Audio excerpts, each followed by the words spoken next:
स्वागत है आपका ET नाउ स्वदेश पर। मैं हूं आपके साथ पूजा त्रिपाठी और आप देख रहे हैं मुनाफे की मंडी। और इस शो में हम आपको बताएंगे कमोडिटी मार्केट की तमाम खबरें, उसका अपडेट आपके सामने रखेंगे एक एक करके। और साथ ही शॉर्ट टर्म, लॉन्ग टर्म और पोजिशनल व्यू से कहां पर रणनीति इस वक्त नज़र आ रही है, कुछ अट्रैक्टिव आकर्षक ट्रेडिंग आइडियाज़ भी एक एक करके आपके सामने रखेंगे। और इसके अलावा आपको हाजिर बाजार की खबर के साथ देश भर के मंडियों का अपडेट भी आपको देते रहेंगे। चलिए शो की शुरुआत करते हैं। सबसे पहले नज़र डालेंगे कि इस वक्त के कमोडिटी मार्केट में बड़ी खबरें क्या निकल कर आ रही हैं। और सोने चांदी से शुरुआत करें पहले तो दायरे में आज कारोबार हो रहा है। आज काफ़ी सपाट कारोबार हो रहा है अक्रॉस द कमोडिटी। ज़्यादा कुछ एक्शन आज नज़र नहीं आ रहा है और हम देख रहे हैं कि एग्री कमोडिटी में काफ़ी दायरे में ट्रेड कर रही हैं। सभी सेगमेंट यहाँ पर दायरे में ही कारोबार होता हुआ दिखाई दे रहा है। सोना अगर देखेंगे तो 58,800 के पास इस वक्त ट्रेड कर रहा है। और कॉमिक्स पर अगर गोल्ड का भाव देखें तो $1947 के करीब इस वक्त सोना कारोबार कर रहा है। चांदी में भी हल्की बढ़त के साथ यहाँ पर कारोबार है। इस वक्त 70,300 के पास है चांदी। और MCX पर करीब 150 अंकों की गिरावट यहाँ पर देखने को मिल रही है चांदी में। तो यहाँ पर भी एक रेंज में ही कारोबार हो रहा है सोने चांदी में। क्रूड पर नजर डालें तो यहाँ आधे % की तेजी है। ब्रेंट अब $76 के ऊपर निकलने की कोशिश कर रहा है। और MCX की बात करेंगे तो वहाँ पर भी 5,900 रुपये के करीब कच्चा तेल दिखाई दे रहा है। अब यहाँ रणनीति क्या होनी चाहिए, इस पर हम आगे चर्चा करेंगे। लेकिन नेचुरल गैस पर नज़र डालें तो यहाँ पर कमजोरी बनी हुई है, करीब 1.5% नीचे है और 205 रुपये के आसपास नेचुरल गैस में कारोबार हो रहा है। और बेस मेटल्स भी देखेंगे तो वहाँ पर भी आज दायरे में ही कारोबार है, जिसमें कि कॉपर मजबूत है, करीब आधा % 734 के करीब कारोबार हो रहा है कॉपर में। जिंक 216 रुपये के आसपास है, आधे % की मजबूती है यहाँ पर। और एल्यूमिनियम भी देखेंगे तो वहाँ पर भी हल्की मजबूती के साथ ट्रेड हो रहा है। तो आज बेस मेटल्स में हम देख रहे हैं जो दबाव था निचले स्तरों से आज एक रिकवरी देखने को मिल रही है। अब आते हैं एग्री कमोडिटीज़ की तरफ। तो यहाँ पर ज़्यादातर जो सेगमेंट है वो तेज़ी के साथ ट्रेड कर रहे हैं। ग्वारगम में 1% की तेज़ी है, 10,200 के ऊपर कारोबार कर रहा है। ग्वारसीड में भी करीब आधे % से ज़्यादा की तेज़ी है और 5,300 रुपये के करीब इस वक्त ग्वारसीड में कारोबार हो रहा है। इसके अलावा जीरा यहाँ पर करीब 1.5% आज नीचे है, 52,500 के करीब। हल्दी में 1% से ज़्यादा की तेज़ी देखने को मिल रही है, 9,100 रुपये के करीब यहाँ पर हल्दी में कारोबार हो रहा है। लेकिन धनिया की बात करेंगे तो यहाँ पर भी 6,300 के पास इस वक्त ये ट्रेड कर रहा है। तो आज हम ज़्यादा देख रहे हैं कि ज़्यादा कुछ एक्शन नहीं दिख रहा है। पिछले 2 दिनों में जिस तरीके से हम ट्रेंड देख रहे थे, आज थोड़ा range bound session across the commodity space यहाँ पर देखा जा सकता है। चलिए एक एक करके इस पर चर्चा करेंगे कि यहाँ पर किस तरह से ट्रेड लेना चाहिए। और हमारे साथ दोनों ही एक्सपर्ट मौजूद हैं। एमिरेट्स NBD से धर्मेश भाटिया हमारे साथ जुड़ चुके हैं और SMC ग्लोबल से वंदना भारती भी मौजूद हैं। आप दोनों का ही बहुत बहुत स्वागत है शो पर। तो धर्मेश जी, आज का जो कमोडिटी मार्केट में माहौल है उसे आप कैसे देख रहे हैं? और इस पर एक और सवाल मेरा होगा, आज इवेंट भी एक बड़ा है, फेड चेयरमैन की जो स्पीच होने वाली है उस पर भी नज़र रहेगी। क्या एक्सपेक्टेशन है आपकी? क्योंकि ब्याज दरों में तो उन्होंने कोई बदलाव नहीं किया था, लेकिन माना जा रहा है कि हॉकिश स्टेटमेंट्स कुछ निकल कर आ सकते हैं। आप क्या उम्मीद कर रहे हैं और उसके बाद क्या सोने चांदी में कोई डायरेक्शन यहाँ पर मिलता हुआ दिखाई देगा? देखिए, आपने काफ़ी संक्षिप्तता में बताया है कि कच्चे तेल से लेके बुलियन से लेके बेस मेटल में काफ़ी सीमित दायरे में ट्रेड हो रहा है। काफ़ी मार्केट कल मार्केट बंद था और आज भी देखिए तो मार्केट में काफ़ी सीमित दायरे में ट्रेड हो रहा है क्योंकि मार्केट में कोई न्यूज़ अभी तक फैक्टर इन हो नहीं रही है। जो भी न्यूज़ आ रही है वो आज शाम के सत्र में होगी और डेफिनिटली यहाँ पे काफ़ी अच्छी वॉलेटिलिटी देखने मिल सकती है।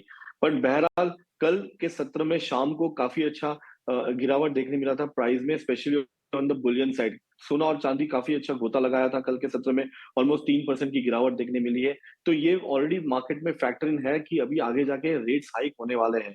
अगर आप देखिए जब लास्ट लास्ट टाइम जब मार्केट में जब न्यूज़ आई थी, तो उन्होंने रेट्स बढ़ाए नहीं थे और उन्होंने कहा था कि हम रेट्स बढ़ाएँगे, जो भी बढ़ाएँगे वो है आगे चल के।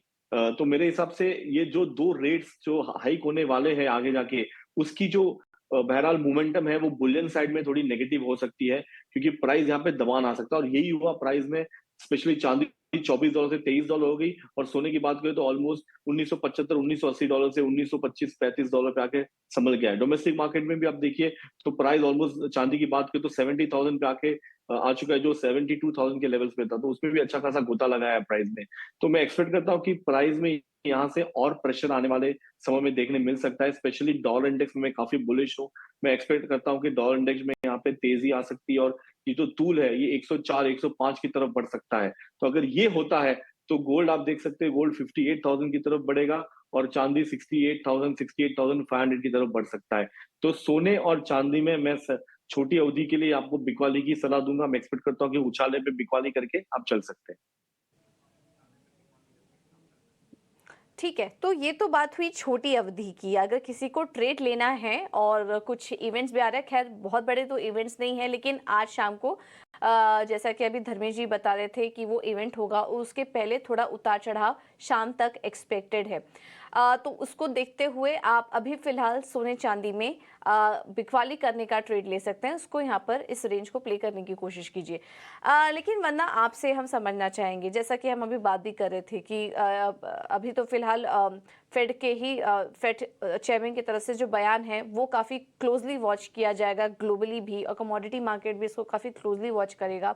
जो भी फैसला निकल कर आता है, अगर सोने चांदी यहाँ से और टूटा और किसी को एंट्री लेनी हो, तो फिर एंट्री लेवल, एंट्री पॉइंट आप क्या देख रही हैं, या फिर अभी भी आप शॉर्ट टर्म में अब बिकवाली करने की ही सलाह देंगी?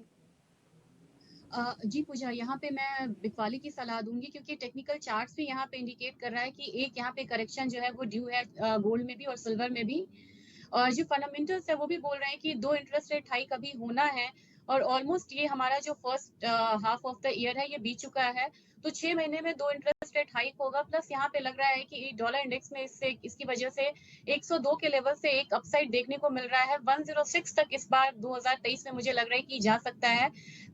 तीसरी बात ये है कि जो second quarter of any year होता है वो डल होता है बुलियन काउंटर के लिए, जहां आप एक बिकवाली आता हुआ देखते हैं।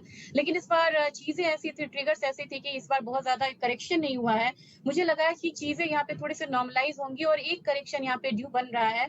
तो चांदी की बात करूं, 70,250 के करीब यहाँ पे मैं बिकवाली की सलाह दूंगी। मुझे लग रहा है नीचे की तरफ 69,650 तक लेवल्स आ सकते हैं। स्टॉप लॉस लगाना होगा 70,600 का। दूसरी कमोडिटी यहाँ पे गोल्ड है। गोल्ड में भी मुझे लग रहा है कि एक करेक्शन यहाँ पे फिर से ड्यू है, और इसमें भी बिकवाली करना चाहिए। थोड़ा सा यहाँ पे मुझे लग रहा है कि सपोर्ट को तोड़ता है, यानी कि 58,650 के करीब यहाँ पे सेलिंग करनी चाहिए। नीचे की तरफ 58,200 का एक्सपेक्टेशन है। स्टॉप लॉस यहाँ पे लगाना होगा 59,100 का। और मुझे लग रहा है कि यहाँ पे चांदी एक बार हो सकता है कि 57,800 तक भी आए। तो शॉर्ट टर्म में एक ब्रीफ करेक्शन यहाँ पे गोल्ड और सिल्वर दोनों में है, उसका यहाँ पे वेट कर सकते हैं। और जनरली ऐसा होता है कि अगस्त में जो लो बनता है वहां से जाके एक सीजनैलिटी के हिसाब से एक बाइंग आती है दोनों ही कमोडिटी में, जो कि रन करता है दिसंबर मंथ तक। तो यहाँ पे अभी करेक्शन ड्यू है, करेक्शन का वेट करें। और मुझे लग रहा है कि कहीं ना कहीं यहाँ पे 5 to 6% तक की जो गिरावट है वो यहाँ पे भी और आ सकती है।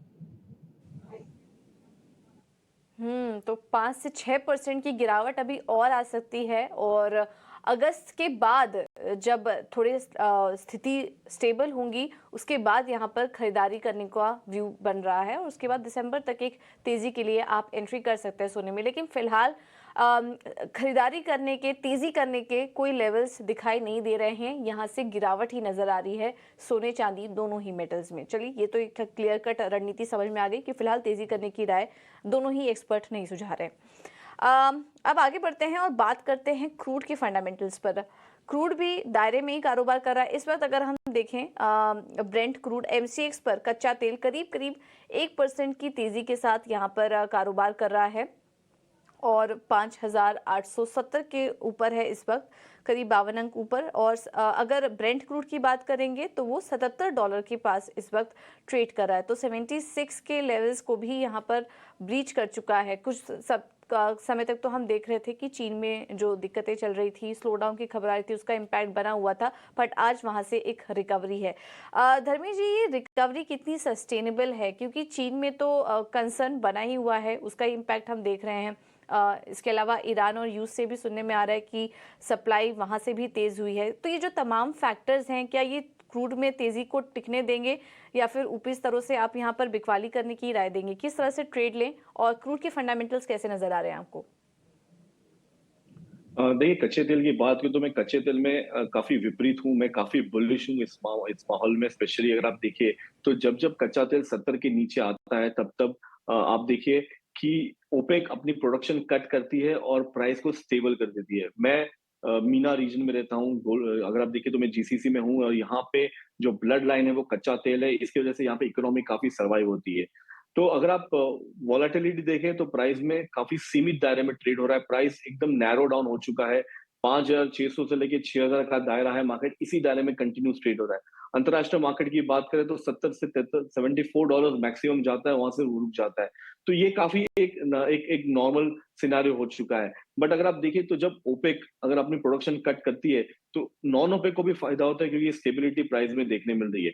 बट अगर कच्चे तेल में अगर आपको लंबी तेजी देखनी है तो इकोनॉमी रिवाइव होनी चाहिए और इकोनॉमी के साथ साथ इन्फ्लेशन भी कंट्रोल में आना चाहिए, तब जाके कच्चे तेल में एक लंबी तेजी आ सकती है, जो अभी ये 6 महीने के अंतराल में देखने नहीं मिल सकता।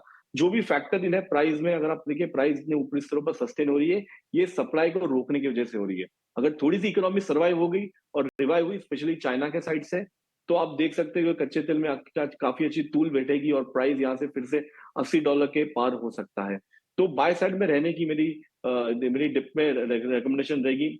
जून जुलाई हरिकेन सीजन होता है, अभी भी ऑफशोर ड्रिलिंग काफी सीमित दायरे में होगा, तो यहाँ पे प्राइस में एक स्थिरता और तेजी आने की गुंजाइश काफी हाई है। तो बाय की सलाह रहेगी मेरी शॉर्ट टर्म में, और यहाँ से अगर आप देखिए तो टारगेट 200 से 300 रुपए की रहेगी अपसाइड में। अगर पोजिशनली देखें तो मैं एक्सपेक्ट करता हूँ कि $75 के स्तर आपको कच्चे तेल में देखने मिल सकते हैं डब्ल्यूटीआई में। जो डोमेस्टिक मार्केट की बात करें अगर रुपए को चल के, तो 77 6,300 से लेके 6,500 के लेवल्स आपको पोजिशनली देखने मिल सकते हैं। ठीक है। तो ओवरऑल बुलिश व्यू है इस वक्त एमसीएक्स क्रूड पर। ये जो गिरावट आ रही है, बाय ऑन डिप्स की रणनीति अपनाइए और यहाँ से भी करीब 200 पॉइंट्स की तेज़ी देखने को मिल सकती है एमसीएक्स पर कच्चे तेल में। और 6,000 के लेवल्स के लिए आप यहाँ पर खरीदारी कर सकते हैं। 5,850 के पास खरीदारी करने की राय इस वक्त क्रूड में दी जा रही है। बात कर रहे थे एमसीएक्स पर आज 1% ऊपर है और निचले स्तरों से आज हम देख रहे हैं कि क्रूड में अच्छी रिकवरी देखने को मिल रही है। हालांकि चीन में ग्रोथ की चिंता अभी भी बनी हुई है। वंदना, आपसे भी समझना चाहेंगे क्रूड के फंडामेंटल्स आप कैसे देख रही हैं? चीन में जो दिक्कतें हैं, वॉर कितनी आगे बढ़ सकती हैं? खैर, वहाँ से जो डेटा पॉइंट्स आ रहे हैं एक एक करके, उसे कैसे रीड कर रही हैं आप क्रूड के लिए, और यहाँ से किस तरह की चाल आप एक्सपेक्ट कर रही हैं? जी पूजा, चाइना को देखा जाए तो तीसरा महीना ऐसा है जबकि वहाँ का इंपोर्ट क्रूड को लेके काफी पॉजिटिव रहा है। वो स्ट्रैटेजिक रिजर्व क्रिएट कर रहे हैं। यूएस से भी इंडिकेशंस आए हैं कि इन्वेंट्रीज अब थोड़ी सी यहाँ पे रिसेंटली कम हुई थी, हालांकि पिछले हफ्ते कम नहीं हुई थी। तो वहाँ भी स्ट्रैटेजिक रिजर्व बनाया जा सकता है। एक तो पीक समर डिमांड भी यहाँ पे आ रहा है, तो मुझे लग रहा है कि बाकी कमोडिटी से ये थोड़ा सा अलग बिहेव कर सकती है और एक अपसाइड देखा जा सकता है यहाँ पे। मैं यहाँ पे धर्मेश से एग्री करती हूँ। मुझे लग रहा है कि यहाँ पे एक बेस जो है वो बना है 5600, कह सकते हैं कि लोअर साइड एक हो सकता है अगर ज्यादा फॉल आती है तो। और ऊपर की तरफ मुझे लग रहा है कि 6000 से लेके 6200 एक रेजिस्टेंस है इस कमोडिटी में, लेकिन जो बायस है वो अपसाइड का है। तो यहाँ पे बाय करके चलना चाहिए। और क्रूड में बाइंग के लिए मैं कहूंगी कि यहाँ पे बाय भी अगर करना है 5880 के करीब बाइंग करें। ऊपर की तरफ टारगेट मुझे लग रहा है 6020 आसानी से आना चाहिए। स्टॉप लॉस यहाँ पे लगाना होगा 5800 का। दूसरा टारगेट मैं यहाँ पे देना चाहूंगी जिनका पोजीशनल यहाँ पे व्यू रहता है, मुझे लग रहा है कि प्राइसेस एक बार 6200 भी टच कर सकता है, तो बाइंग साइड में रहने की सलाह रहेगी क्रूड ऑयल में। तो क्रूड ऑयल में भी खरीदारी करने की राय दोनों ही एक्सपर्ट का कंसेंसस है। 6,000 के टारगेट देख रहे थे धर्मेश और 6,020 के टारगेट देख रही है यहाँ पर वंदना। तो कंसेंसस है, खरीदारी करके चलिए इन स्तरों से भी। अब आगे बढ़ते हुए बात करते हैं मेटल्स की, और मेटल्स में भी पिछले काफ़ी समय से हम कह सकते हैं काफ़ी बोरिंग ट्रेड हो रहा है ना।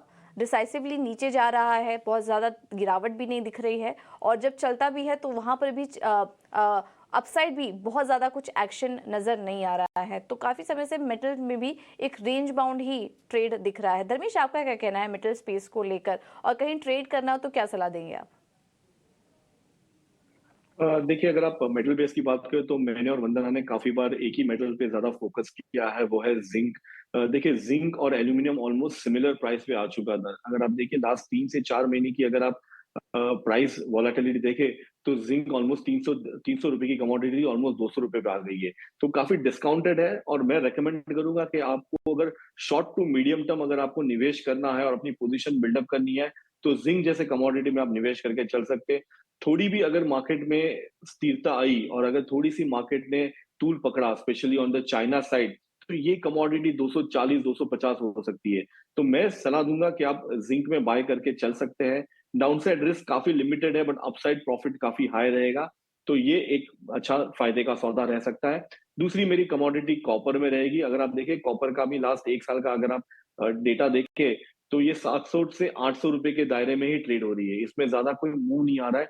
हाँ बट अगर आप परसेंटेज वाइज देखें तो 15% की वॉलेटिलिटी प्राइस में 3-4 महीने में देखने मिल रही है। अभी मार्केट यहाँ से स्थिरता बना चुका है, 700 का स्तर पकड़ के रखा है। स्पेशली अगर आप देखिए तो प्राइस में अगर आप यहाँ से देखिए तो प्राइस स्लो एंड स्टेडीली ऊपर भी जा रहा है। तो मैं रेकमेंड करूंगा कि आप यहाँ पे निवेश करके चल सकते हैं कॉपर के साइड में भी। और अपसाइड अगर आप देखें तो एटलीस्ट 750 से 770 के स्तर आपको छोटी अवधि 3 महीने के अंदर आपको देखने मिल सकती है। तो मैं इसमें भी बाई की सलाह दूंगा और रेकमेंड करूंगा कि डिप्स में बाय करके चल सकते हैं आप। डिप्स पे बाय करके चलिए। कॉपर में तो हम देख रहे हैं कि काफ़ी समय से सब तमाम एनालिस्ट का रुझान काफ़ी समय से कॉपर में बना हुआ है। तो 738 और उसके अलावा जिंक भी पसंद आ रहा है धर्मेश को, वहाँ पर भी ट्रेड करने की सलाह है। वंदना, मेटल से आपको क्या अच्छा लग रहा है? क्या आपको भी जिंक और कॉपर ट्रेड के लिहाज से बेहतर नज़र आ रहा है बाकी मेटल्स की तुलना में? जी पूजा, ये ट्रेंडी है और यहाँ पे देखा जाए तो टेक्निकल चार्ट पे क्लैरिटी ज्यादा है यहाँ पे। यहाँ पे मैं भी कॉपर में बाइंग रिकमेंड करूंगी। मुझे लग रहा है 732 पे बाय करना चाहिए। करंट मार्केट प्राइस से भी कर सकते हैं। 738 का टारगेट होगा। स्टॉप लॉस 729 का लगा के चलना होगा। जिंक पे मुझे लग रहा है कि इंट्राडे में थोड़ा प्रेशर आ सकता है। इसके बाद मैं एग्री करती हूँ कि शॉर्ट टू मीडियम टर्म में ये बहुत अच्छी कमोडिटी रहेगी बाय के लिए। और अपसाइड जो टारगेट मेरा जिंक पे रहेगा वो मुझे लग रहा है कि करीब करीब यहाँ पे 226 रुपए का रह सकता है और टाइम फ्रेम जो रहेगा वो करीब 2 हफ्ते का हो सकता है। इंट्राडे में मुझे लग रहा है कि जिंक पे थोड़ा सा प्रेशर देखने को मिल सकता है। इवनिंग ट्रेडिंग सेशन में 215 के करीब मैं यहाँ पे सेलिंग रिकमेंडेशन दूंगी। 212 का टारगेट होगा। स्टॉप लॉस 216 रुपए 50 पैसे का होगा। और मुझे लग रहा है कि 212 से 210 एक बहुत बढ़िया एक ल्यूक्रेटिव लेवल है जहाँ पे कि बाइंग करके चल सकते हैं। और जिनका मिड टर्म का टारगेट है वो यहाँ पे 226 को भी टारगेट कर सकते हैं। तो इंट्राडे में सेलिंग है लेकिन शॉर्ट टू मिड टर्म यहाँ पे बाइंग मेरी तरफ से है जिंक में। ओके, तो इंट्राडे के लिए लेवल्स आपको बता दिए गए हैं। अगर इंट्राडे ट्रेड लेना है आपको तो शाम तक थोड़ी वॉलेटिलिटी एक्सपेक्टेड है 212 के लेवल्स के लिए, लेकिन उसके नीचे आए तो खरीदारी करके चलिए। और फिर जिंक में 226 तक के लेवल्स भी देखने को मिल सकते हैं। तो जिंक में फिलहाल इंट्राडे के लिहाज से बिकवाली करने की राय, इस पर आप नज़र रखिए। अब बात करते हैं कुछ एग्री कमोडिटीज़ की, और स्पाइसेस में भी हम देख रहे हैं कि काफ़ी ज़्यादा एक्शन बना हुआ है। हालांकि आज रेंज में कारोबार कर रहे हैं। हल्दी वायदा 9,000 रुपये के करीब है। ज़ीरा वायदा यहाँ पर 51,650 के पास है, जिसमें कि अभी हम देख रहे थे कि रिकॉर्ड तेज़ी देखने को मिली थी NCDX पर। और धनिया वायदा भी 6,300 के पास देखने को इस वक्त मिल रहा है। लेकिन हल्दी और धनिया में काफ़ी अच्छा एक्शन नज़र आ रहा था। वंदना, अभी भी क्या हल्दी और ज़ीरा में पर्टिकुलरली इन दोनों पर राय लेना चाहेंगे? अभी भी क्या आपको एंट्री के मौके दिखाई दे रहे हैं इतनी बड़ी तेज़ी देखने के बाद? बहुत बड़ी तेजी देखी है यहाँ पे टर्मरिक ने और इसकी शाइन बड़ी है यहाँ पे। मेरे ख्याल से यहाँ पे जो प्रीमियम क्वालिटी की टर्मरिक है वो यहाँ पे कम है, जो हम एक्सपोर्ट करते हैं यहाँ से। उसका एक फायदा मिल रहा है इस कमोडिटी को। तो थोड़ी सी जो बाइंग है वो यहाँ पे कंटिन्यू लग रही है। 9190 के करीब यहाँ पे बाइंग करनी चाहिए। 9300 का टारगेट होगा। स्टॉप लॉस 9150 का लगा के इनफैक्ट चल सकते हैं, 9150 या 9140 का। दूसरी कमोडिटी यहाँ पे जीरा है। जीरा में मुझे लग रहा है कि ओवर स्ट्रेच्ड हो गई है थोड़ी सी रैली। बाइंग की सलाह रहेगी लेकिन थोड़ा करेक्शन पे बायर डिप की स्ट्रैटेजी यहाँ पे ठीक रहेगी। मेरे ख्याल से यहाँ पे करीब 51,900 या 52,000 के करीब यहाँ पे बाइंग करनी चाहिए। करेक्शन एक यहाँ पे ड्यू है इस कमोडिटी में। जो नेक्स्ट टारगेट रहेगा वो 52,900 का रहेगा। स्टॉप लॉस यहाँ पे लगाना होगा करीब यहाँ पे 51,400 का। तो बाय करना है, करेक्शन पे बाय करना है जीरा में। लेकिन टर्मरिक की जहां तक बात है, करंट मार्केट प्राइस से भी बाय करके चल सकते हैं। ओके, तो टर्मरिक में भी आप करंट मार्केट प्राइस पर बाय करके चल सकते हैं और जीरा में भी ये जो तेजी है वो आगे भी बनी रह सकती है, तो इस पर आप नजर रखिए और खरीदारी करने की राय दोनों ही कमोडिटीज पर। कॉटन केक में लेकिन आज हम देख रहे हैं कि हल्की वीकनेस है। एनसीडीएक्स कॉटन केक वायदा 2600 रुपए के नीचे आज कारोबार कर रहा है और कॉटन केक में करीब 1% की वीकनेस आज देखने को मिल रही है। वरना यहाँ पर क्या रणनीति सुझाएंगी कॉटन केक में, अगर किसी को एंट्री लेनी हो, क्या आउटलुक बन रहा है आपका? थोड़ा सा मैं बेरिश हूँ यहाँ पे, हालांकि इसने अच्छी मूव दिखाई है, लेकिन अगर देखा जाए तो कैटल फीड का काफी इंपॉर्टेंट रोल होता है। बाकी कैटल फीड जो है वो यहाँ पे सस्ता मिल रहा है, इनफैक्ट मस्टर्ड का भी जो ऑयल केक है वो सस्ता मिल रहा है। तो ये कमोडिटी थोड़ी सी प्राइसी हो जाती है कैटल फीड के मामले में, और इसकी वजह से डिमांड यहाँ पे कम है। और कॉटन ऑयल भी यहाँ पे बहुत ज्यादा प्राइसेस पे नहीं ट्रेड हो रहा है, तो इसका एक इम्पैक्ट प्राइसेस पे आना शुरू हो गया है। 2570 का लेवल रहेगा जहाँ पे सेलिंग करना चाहिए, 2500 का टारगेट होगा। स्टॉप लॉस 2600 का लगा के चल सकते हैं। और जब तक ऑयल सीड्स में यहाँ पे वीकनेस बनी रहेगी या कॉटन में, बहुत ज्यादा अपसाइड मुझे इस कमोडिटी में नहीं लग रहा है, क्योंकि ये ऑयल का, कॉटन कपास का डेरिवेटिव है, और बाकी ये ऑयल केक की वजह से बाकी ऑयल सीड्स को भी ये ट्रैक करता है। तो दोनों जगह कमजोरी है। मुझे लग रहा है कि अपसाइड से फिर से एक करेक्शन जो है वो देखने को मिलेगा। ठीक है, तो अपसाइड से और भी करेक्शन देखने को मिलेगा, तो ओवरऑल वीकनेस यहाँ पर आगे भी जारी रह सकती है कॉटन केक में। अगर ग्वार की बात करें तो यहाँ पर भी काफ़ी सपाट कारोबार हो रहा है। एनसीडीएक्स पर ग्वार सीड वायदा 5250 रुपए के पास इस पर ट्रेड करा और ग्वारगम वायदा की अगर बात करेंगे तो 10,100 के पास इस वक्त ग्वार में कारोबार होता हुआ दिखाई दे रहा है। हल्की तेज़ी यहाँ पर देखने को मिल रही है। वरना अगर किसी को ट्रेड लेना हो ग्वार में तो क्या कुछ ट्रेडिंग रणनीति आप देख रही हैं या फिर अवॉइड करें अभी स्पेस को? मुझे लग रहा है एक चीज पूजा की, 5000 एक बहुत बढ़िया सपोर्ट की तरह काम करता है। ग्वार सीड में ग्वारगम की बात करूं तो ये 10,000 है, वहां से इसने एक बाउंस लिया है। एक मुझे अपसाइड लग रहा है कि लिमिटेड है, बट एक अपसाइड यहाँ पे ग्वार सीड में है। 5290 के करीब यहाँ पे बाइंग करनी चाहिए, 5350 का यहाँ पे टारगेट रखना होगा। स्टॉप लॉस यहाँ पे लगा के चल सकते हैं 5270 का। और अगर ग्वारगम की बात करूं, मुझे लग रहा है कि यहाँ पे भी एक बाइंग जो है वो ड्यू है। 10,275 के करीब बाइंग करनी है, 10,600 या 800 का यहाँ पे टारगेट रखना होगा। स्टॉप लॉस यहाँ पे 10,075 का लगाना होगा। तो दोनों ही कमोडिटी में लिमिटेड अपसाइड मुझे दिख रहा है। तो इंट्राडे कारोबारी जो है वो यहाँ पे ट्रेड करके चल सकते हैं। आज से कल तक भी मुझे लग रहा है कि ये जो टारगेट्स हैं वो आ सकते हैं। ठीक है, तो दोनों में ही आपको रणनीति दे दी गई है, खरीदारी करने की राय है ग्वारगा में भी और ग्वार सीड में भी, लेकिन ये इंट्राडे के लिए लेवल्स हैं, इसका ध्यान रखिए। तो स्टॉप लॉस स्ट्रेट लगाइए 10,075 का ग्वारगम के लिए और ग्वार सीड में 5,270 के स्टॉप लॉस के साथ आप खरीदारी करके चल सकते हैं। ये इंट्राडे लेवल्स आपको बताए गए हैं। एक बार जाते जाते नेचुरल गैस पर भी क्विकली व्यू ले लेते हैं, क्योंकि यहाँ पर हम देख रहे हैं लगातार कमजोरी बनी हुई है। नाइमेक्स नेचुरल गैस अगर देखेंगे तो $2.5 के पास है और एमसीएक्स नेचुरल गैस 205 रुपए के पास इस वक्त कारोबार कर रहा है। तो अब 2% की वीकनेस आ चुकी है नेचुरल गैस में एमसीएक्स पर। क्या करना चाहिए धर्मेश? नेचुरल गैस में क्या और वीकनेस देख रहे हैं आप? सेल का ट्रेड सुझाएंगे या फिर बाय ऑन डिप्स की रणनीति अपनाएं? देखिए, अब देखिए नेचुरल गैस काफी चंचल कमोडिटी है और इसकी जो वोलेटिलिटी काफी हाई है। अगर आप प्राइस की 2 महीने की भी अगर तुलना करें तो 170 160 की कमोडिटी 220 240 भी हो गई थी। और अगर लास्ट 1 से 1.5 साल की अगर तुलना करें तो ये कमोडिटी 600 700 रुपए भी थी। तो डाउनसाइड रिस्क काफी लिमिटेड है। मैं रेकमेंड करूंगा अगर मार्केट 200 के नीचे आता है तो फिर से आप बाइंग एक्यूमुलेशन कर सकते हैं। 190 195 के इर्द गिर्द मार्केट सस्टेन हो सकता है, तो वहां पे आप बाय करें। 180 का स्टॉप लॉस रखे, फिर से ये 220 240 जाने की गुंजाइश काफी हाई है। तो बाय की सलाह रहेगी मेरी नेचुरल गैस में, बाय ऑन डिप्स की रहेगी, but still stop loss maintain करना, क्योंकि इसकी वॉलेटिलिटी दोनों साइड होती है। तो स्टॉप लॉस स्ट्रिक्ट मेंटेन करिए कोई भी ट्रेड लेने के लिए, और क्योंकि ऊपर नीचे दोनों के लेवल्स यहाँ पर देखने को मिल सकते हैं। तो अभी फिलहाल बाय करके चलिए 211 के टारगेट के लिए। ऑलराइट, चलिए फिलहाल मुनाफे की मंडी में इतना ही। धर्मेश जी, वंदना जी, आप दोनों का ही बहुत बहुत धन्यवाद हमें समय देने के लिए और तमाम कमोडिटीज़ में अपनी रणनीति भी सुझाने के लिए। एक